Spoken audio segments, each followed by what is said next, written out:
Well, it's been 3 weeks since I last uploaded a video offering some criticism about our current PvP landscape, and Iron Banner Week is here, and I'm really curious about what your experience has been like. Because for me personally, I gotta say, it's been absolutely terrible. Just atrocious. And there's a lot of reasons why I think it's been pretty freaking bad. So Bungie recently made changes to Iron Banner that made it so that when Iron Banner is up, it replaces Quick Play. So it's the only casual 6v6 option that you have, other than the Rotator, which is Mayhem this week, which is, I don't personally care for Mayhem. It's not my cup of tea. So I really don't have another option as far as 6v6 goes. So it's Iron Banner or bust. But here's the thing, when Quick Play is up, we have sort of refined Quick Play a little bit. I think it's better this season than it was last. One of the biggest reasons for that is because Bungie took out a lot of the terrible maps that we just genuinely hated.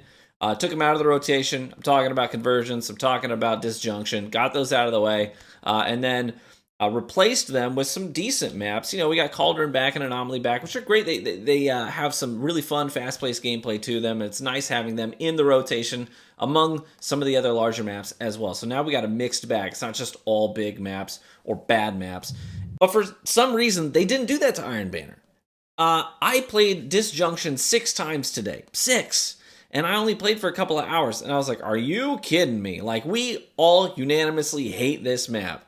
Iron Banner does not make the map better. It still sucks. And we're playing it a lot. Convergence is in the rotation. Another map that we said, hey, this plays poorly. It death balls all the time. Please get it out of here. They got it out of Quick Play. They kept it in Iron Banner. So for this week, we still have to play these maps that we unanimously, well, almost unanimous. I mean, there are outliers, but almost unanimously as a community have said, hey, we do not like these.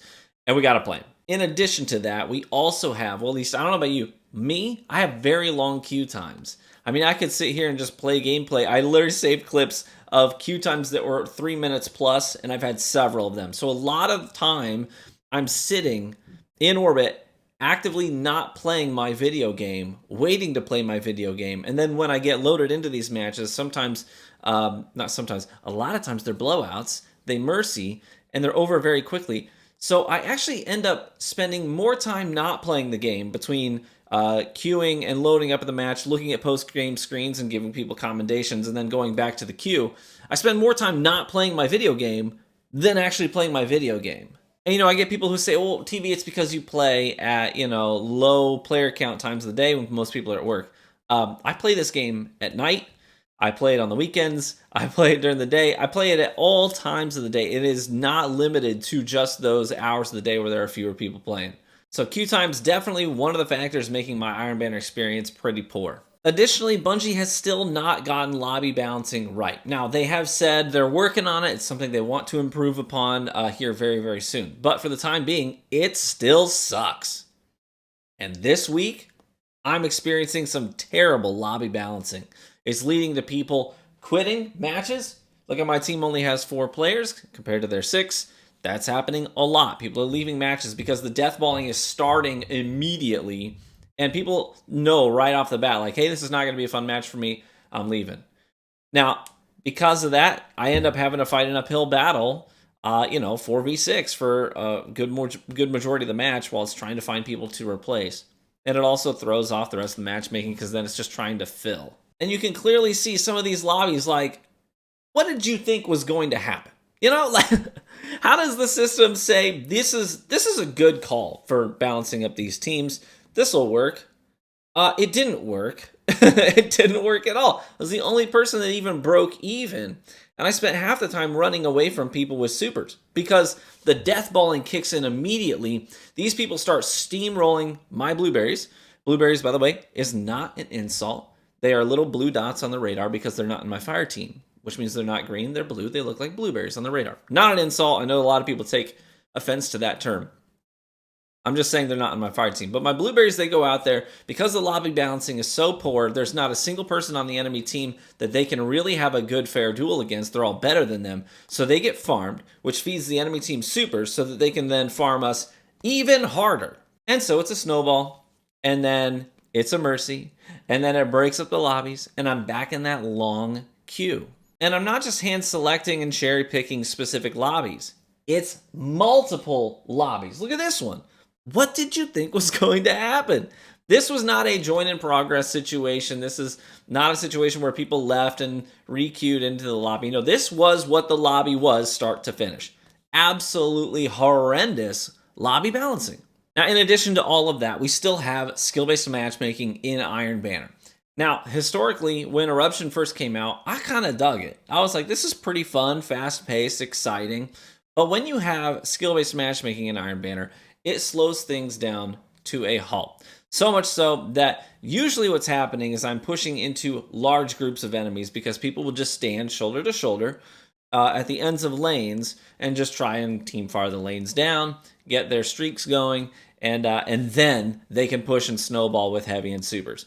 And so it ends up being really, really unfun because it's not that chaotic, fast-paced ability spam that we had when Eruption first dropped. But with skill-based matchmaking, everybody understands that every duel is a serious threat to them. So because of that, they don't play dynamic and exciting. If they do play dynamic and exciting, it's holding forward with an Immortal SMG. That's it. Other than that, everybody tends to stay back, shoulder to shoulder, controlling the lanes, getting their streaks, and then deathballing after that. That has been my experience after playing several hours of Iron Banner this week. Now, as far as rewards go, Iron Banner does have some good loot to chase. Obviously, the armor sets are very appealing. They look great. You've got the Bite of the Fox in here. You've got the Allied Demand in here. Some people are chasing after those Heroes Burden rolls for PvE purposes. Some people are getting down with the Jorum's Claw. I think it's pretty mid, personally. But there is some good loot in here to chase, for sure. So it's not like you're not going to get anything decent out of banging your head against the wall. I just personally don't like banging my head against the wall for so long and not having another option. Like, quick play is gone. So if I want to escape the sweaty 6v6 fest, I can go into a sweaty 3v3 fest instead with comp. It's really my only other option. I do like Rumble, but the player population is pretty small when Iron Banner's up. So your matchmaking isn't really all that great there. So ultimately, what are the takeaways here? I think for me, it really just comes back to something we've been talking about recently, and that's the fact that PvP went free to play. And because of that, it stopped being a big priority for the studio, for Bungie, from the top down. Not the people on the Crucible team. I want to be clear about that. I know some of the people on the Crucible team, and they are very passionate about their craft. They're passionate about PvP, passionate about improving it, making it something that people can all get down with, love, and enjoy. So I respect the work that they're doing.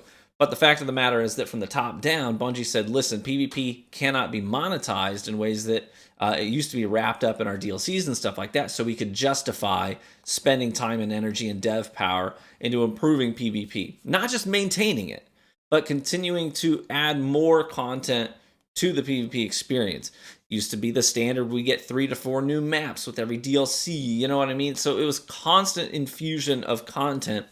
And right now, I know some people are saying, hey, listen, I hear your criticism, but Bungie said, listen, we're going to start adding maps every season, whether it's a new map or a vaulted map. So at least they're doing something. And yes, while that's true, it almost feels to me like if you were to neglect your wife for years, and then when she finally threatens to leave you, then you start making promises. You know what I mean? Like, we have been waiting for so long to get some love. We're not getting the love. And people are starting to voice their frustration about it. And now suddenly it's promises. Oh, we'll change. Oh, we'll be better. Oh, we will prioritize you. And I just have a hard time honestly believing that. I'm not going to get my hopes up. I will set my expectations very low because that is what I've been taught to do for the last several years, is to set your expectations for PvP very low. So here we are, honestly, on the home stretch for Destiny 2. A lot of people, I think, forget that, but we're on the home stretch. We've got one more major DLC left in this current saga. And what comes after that, we don't know. We don't know if it's even going to, maybe it's going to be a hard reset, too. We don't know. We could be losing all of our loot, guns, gear, all that stuff. We don't know yet. It could be a continuation, but we really don't have any confirmation of that yet. So we're really on the home stretch here for what Destiny 2 has to offer.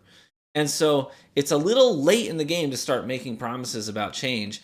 And I don't think that any major changes are going to come at this point because development is a slow process. So if we're right now saying, hey guys, we really wish that PvP would be part of the major DLCs and that there would be content offerings in those DLCs that pertain to PvP exclusively. It's a little late for that. That's not going to happen. Like, it's just not going to happen. There's no way they can at this point say, okay, well, with the final shape, we need to start thinking about what we're going to bring to the PvP space. It's too late for that. So, is anything going to change? Probably not. I think the only changes that we might get are really just in terms of maintaining what we've already got. Sure, I think they'll make good on their promises to bring a couple new maps in between now and final shape. New map, reprised map, whatever. But that's going to probably be about it. So really, I think this feedback might be more future-oriented. Bungie, please listen and hear your PvP community. We don't like being free to play on the back burner and unimportant and not a priority from the top down. We appreciate the work that the Crucible team is doing to maintain what we've got. Thank you to those of you on the team. Appreciate your work. But from the top down, Bungie, we need PvP to be a part of our paid content again so that we know we can bank on the fact that PvP is going to get constant new content alongside the rest of the game. So whatever the Destiny universe has to offer after the final shape, please hear that criticism, please take it to heart, and please start making PvP a part of the core offering again for new content. That's what I had to say about PvP and Iron Banner as a whole. Hopefully you enjoyed this video. If you agree with something I said, please let me know in the comment section. Say, hey, that one thing that you said, I totally agree with. That's my experience as well. If I said something that you're like, this guy's whack and totally off base, you can drop that comment down there too. And I do like reading those comments, even the ones that disagree with me. There have been people who have disagreed with me in the past or offered some pretty serious criticism to what I've said or done in a video. And even when they're jerks about it, I still try to find the kernel of truth in it, you know what I mean, and respond to that. So thank you so much for watching the video. Please be warm and well fed, my friends, and I hope to catch you in the Crucible. Bye-bye.